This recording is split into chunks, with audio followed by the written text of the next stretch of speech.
Hi, everyone. It's Ann Duffy, and welcome to Dental Entrepreneur, the Future of Dentistry podcast. I'm so glad you're here. I'm so glad that I have this new friend, fast friend, with us today, Jackie Joachim. Am I saying your last name right, Joachim? You are. Yep, you are, Ann. And I'm so excited to be here and to be here with you. You are something special. We met in Toronto at the Women in Dentistry conference the first year. So this is my second year there. And boy, did we connect. Oh, it was in the dinner that Effie. It was the dinner the night before that Effie organized. Yeah. And we sat across from each other, and boy, did we connect. And, good dues, ladies, good people find good people, and good dues find good dues. A little bit about Jackie before we get started. Jackie Joachim is the Chief Operating Officer and one of the main appraisers at ROI Corporation since 2013. Jackie's 30-year experience includes leading a successful team in the banking industry. Jackie has taken great pride in helping practitioners understand the business side of their practice, along with the factors that affect their value. Jackie has been a keynote speaker, contributed to industry publications, and delivered many webinars for the intention of educating and empowering owners. Jackie, welcome to the podcast. Oh, thank you. And I appreciate you having me. I'm just so excited to be doing this with you. Me too. And then when we first talked, we had that great conversation in Toronto. So I really want you to write an article for us. First of all, I love the name of your company, ROI Corporation. That's like, wow, you guys were really forward thinking on that. And the fact that you're the chief operating officer, so you are in the C-suite. And of course, we look to bring women into the C-suite because that's where you make the decision. So, you are really modeling a dental entrepreneur woman. And I think you are the future. So your article, Great Leaders Trust Their Instincts, was so well written. And it just kind of gave me goosebumps through it because I've got a lot of decisions that I make every day. Tell us a little bit about how you came up with the idea and what you've seen in your work with dentists and the owners of their practices. So before I say the idea, our firm, ROI, our founder was Roy Brown. He recently passed away at the age of 93. Initially, the company started as Roy Management, but of course, ROI, return on investment. And it just was a play on from there. Roy Brown's mantra was that he wanted a dentist to retire profitably and with dignity. And that's been our guiding principle throughout our firm, throughout our history, because we've been doing this now for 50 years. So the article that I wrote, I find that there's always a lot of people out there that want to tell dentists, business owners, you have to do this program, you have to do that program. There's always value for any type of learning that you incorporate. But sometimes I feel that we can all get to a place where we forget to trust our instinct. So we might try something that intuitively doesn't feel good, but because an expert has said that's the thing to do, you'll get results with it. But I think you can only get results with things if it's congruent with who you are, if it feels right. And I think a lot of times in business, we try to remove the feeling because we want to be all about facts. And obviously facts are important. And I know for me as a woman growing up in the financial industry, I've always been in male-dominated businesses and always one of the few women at the table. When I was younger, you try so hard not to show the feelings that we have to be tough, we have to be a certain way. And then you grow up a bit and you realize, but that's who I am. And listening to my inner voice and listening to my instincts is really, really important. And I think people don't trust themselves enough. And I think that they should. And that was the point of the article. It's interesting because we were talking before we got on here. It's really a sign of female leadership when you can lean into your gut and your intuition. It's something that I think women have it's a special magic about that. And, I think that you work with so many female practitioners. I do. So what are the biggest challenges that you see that they're facing in this day and age? I think for women, and I think unfortunately it's been the same challenge for the longest of times, is the balancing act. Mm-hmm. And whenever I speak to a group of women, I always start off saying, you're an owner, you're a dentist, and if you're married or you're in a relationship, you have a partner and kids. So you can never give up being a dentist because that's who you are. You can never give up your children because you gave birth or you adopted or whatever, they're yours. At some point, something has to give. So if you're in a miserable relationship, well, that's the easy thing, get rid of the partner. But if you're in a good relationship, if the ownership component is really draining you, which it is draining a lot of women for sure, and I'd say a lot of people in general, but women, because of the balancing act, then I reassure women that you have to own at some point. It's a great way to create wealth and autonomy for yourself. But there will come a time where you feel like you're burning out. And at that time, don't let your ego get in the way. It's okay. It's okay to sell the practice. It's okay to being just a dentist again. You don't have to be an owner. It's nice to just be able to walk out that door at the end of the day and not worry about certain things that you have to worry about as an owner. I think for women, that's the big challenge. And I still remember years ago when I worked for the bank and I was, again, the only woman in the elevator. Somebody said to me, Jackie, what do you want for Christmas? Because it was like 2 weeks away. And I just looked at him and I said, I want a wife. And he looks at me and goes, what are you talking about? And I have a great husband. I love my husband to death. He really tries very hard to be supportive.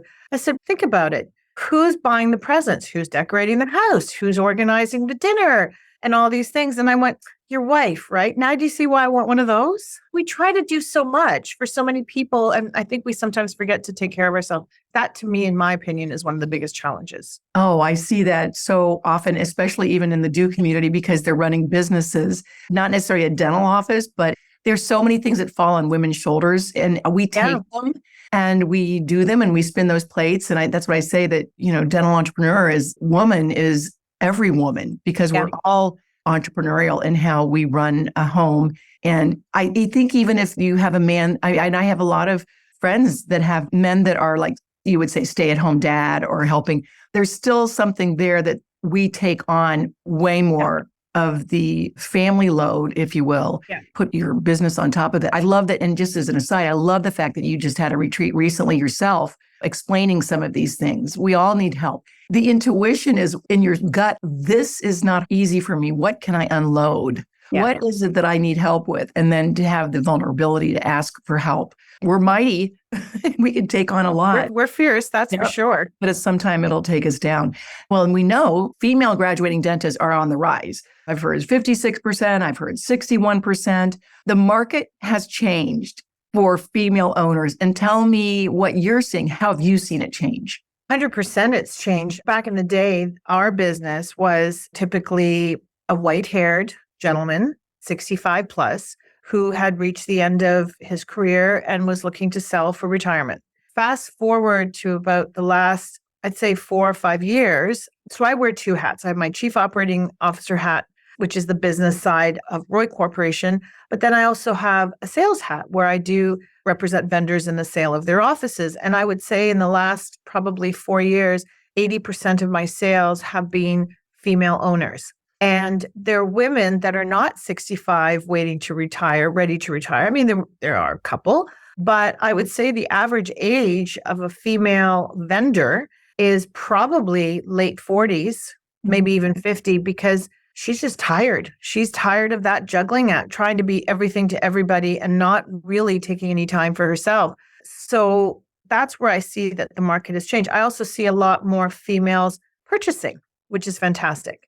They've graduated, they've paid off the student debt, they've associated for a little while. And that's why I said before, ownership, I fully recommend it, but it doesn't have to be forever. It should be for a period of time, but then it's okay to sell and become that associate again. And then I know a few other women who seem to like to start up, get the practice to a certain point, and then sell it. And then they repeat that a few times. And initially, they struggled with the idea of like, well, why am I doing this? Is it that I'm just not happy? And then you encourage them and say, well, no, it's not that you're not happy. You've just found a very smart way of doing business for yourself. You know what works, trust your instinct, and keep going. Oh, man, I love that. There's a lot there to unpack, Jackie, because I could, first of all, understand why women in their late 40s, maybe early 50s are tired, because that's when you have your kids in middle school and it's very tough and you've got to be there and there's a lot of games and there's practices and there's craziness going on in the world. I could see where that would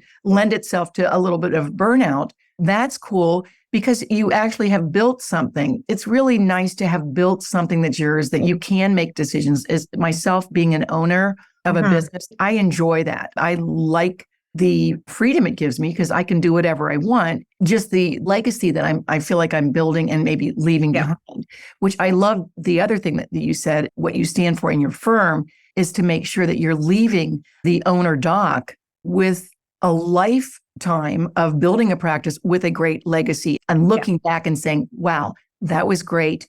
And my transition is great. So those are a couple of things that I think what I would want to work with you, because you understand the mentality behind that. It's not just the numbers. It's a lot more than that. But I also think, have you seen that women are taken advantage of a little bit more than men in the workspace? Like, do you ever get clients that have tried to do it on their own and then they come to you and they say, hey, how to get myself into this situation? I need help. Because I always want them to look for the expert, someone that's used to working with dental industry. I would say women are better at that than men, to be honest, because the majority of women know that they can't be everything. It's that idea of delegating a certain task to the person that does it the best. I find that women are naturally more inclined to do that. And I mean, selling an office is a very scary process because you've got the kimono open, someone's doing due diligence, they're picking away and saying, well, how come your thing is like this? How come your patients are coming every whatever? It could be a very judgmental time frame, which is where we come in and we buffer that. So we can have the tough conversations rather than having the two doctors having that brutal conversation and nobody's feelings are hurt.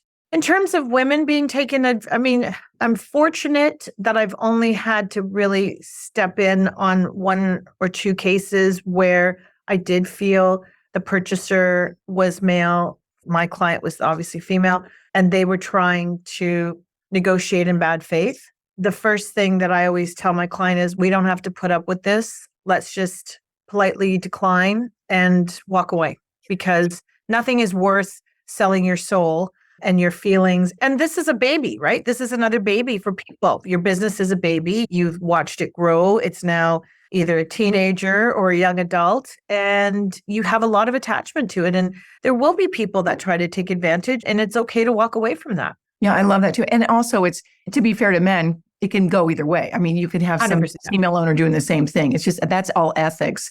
And you said something that I think also will resonate. Women do ask for help and they can delegate a little bit more. They don't know it all and they know that they don't know it all. And again, that's when they look to the expert to guide them, hold their hand, walk them through that.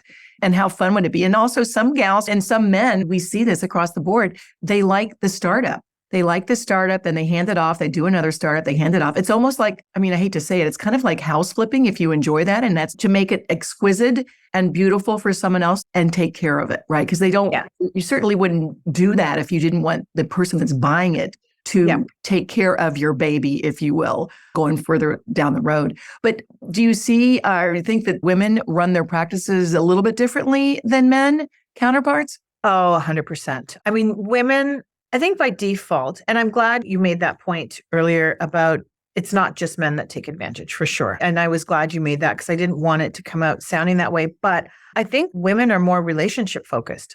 Mm-hmm. Like when I'm doing an appraisal, women seem to be more focused on their team. What can I do to make the team more cohesive? They'll invest in training. They'll invest in retreats. At our retreat, one of the practitioners was building a little yoga studio in her office so that they had a room to meditate, do a little bit of exercise and stretching, and which I thought, wow, that's really cool. So I think women will try to be a little bit more collaborative and bring their staff in and building it together. And again, not to take away from men. I think men are just trained from birth to just be natural generals. Like, this is what you need to do. This is what I want. Go out there and do it. And I think we care about the feelings. Like, we don't want anyone to be hurt, to be bruised. Sometimes that can go to a fault when tough decisions have to be made. But I do think that in general, that's how I see it being run differently. Yes, I can see that. I've always said men are wonderful. And I love old white guys. I've said this before because I'm married to one for 48 years and he's the best. But they're laser focused. He is totally laser focused on what his task is. And I'm like all over the place because it has to get done. And they say, let it have something done well and on time, ask a woman to do it. Yeah, 100%. And I think women, we have to be more flexible. When you made your comment about the stay-at-home dads, who do children call out for at 3:00 in the morning when they're not well? It's always mom. By nature, we are those nurturers and we give people a lot of calmness and make them feel that they're taken care of.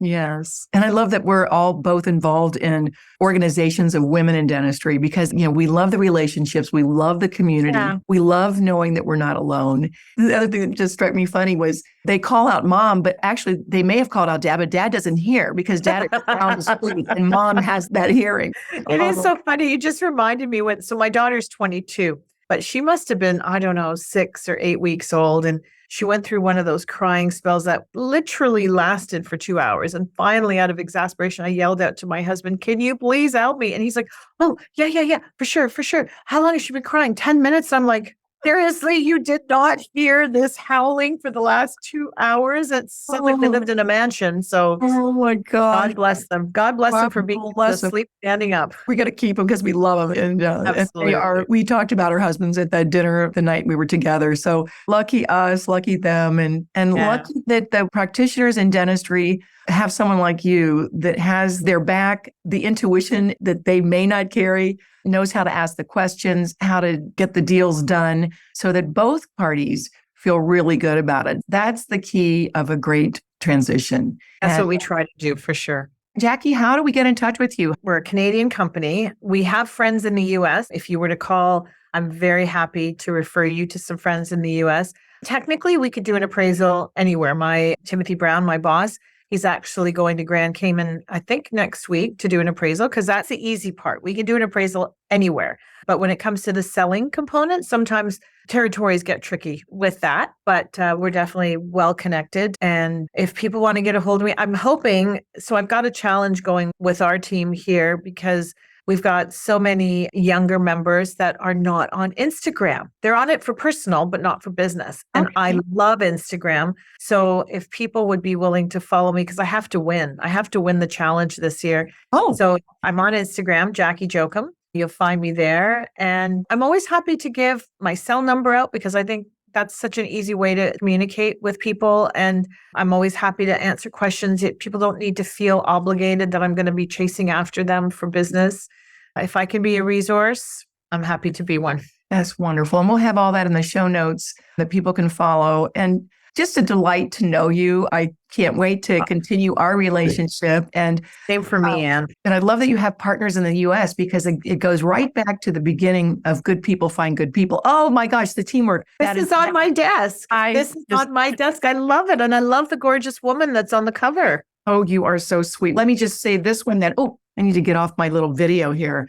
All right, come on now. You guys are going to all see my messy office, but it's all good. That means I'm in good shape. That's a great office. How is that messy? You were in this edition of our summer dental entrepreneur, and this was Rebecca Merrill. Have you met Rebecca Merrill yet? Haven't had the pleasure. So this is what I want from all of my authors. So reach out. You've read her article. Reach out to Rebecca. Get to know her because she's amazing. And I think that she could learn so much from you. And then here's your article, which I just love. Yeah. So everybody read it. It's on our website, by the way.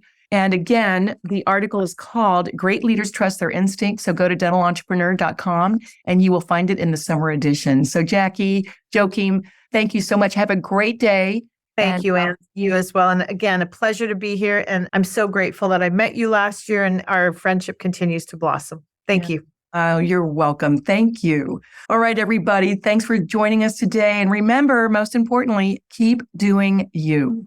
Thanks, everybody. See you next time.